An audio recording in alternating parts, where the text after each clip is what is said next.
ایک head master کے بارے میں ایک واقعہ مشہور ہے کہ جب وہ کسی اسکول میں استاد تعینات تھے تو انہوں نے اپنی کلاس کا ٹیسٹ لیا۔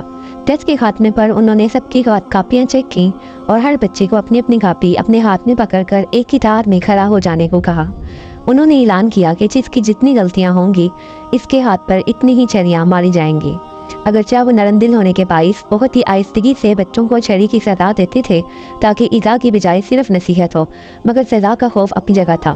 تمام بچے کھڑے ہو گئے۔ ہیڈ ماسٹر جب بچوں سے ان کی غلطیوں کی تعداد پوچھتے جاتے اور اس کے مطابق ان کے ہاتھوں پر چھریاں رسید کرتے جاتے۔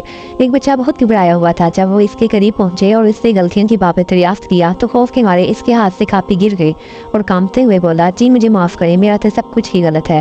معرفت کی گود میں پلے ہوئے ہیڈ ماسٹر اس جملے کی تاب نہ لا سکے اور ان کے حلق سے ایک دلدوز چیخ نکلی۔ ہاتھ سے چھری پھینک کر زاروں کو تار رونے لگے اور بار بار یہ جملہ دہراتے رہے، میرے اللہ مجھے معاف کر دینا، میرا تو سب کچھ ہی غلط ہے۔ روتے روتے ان کی ہچکی بند گئی۔ اس بچے کو ایک ہی بات کہتے، تم نے یہ کیا کہہ دیا ہے، یہ کیا کہہ دیا ہے میرے بچے، میرے اللہ مجھے معاف کر دینا، میرا تو سب کچھ ہی غلط ہے۔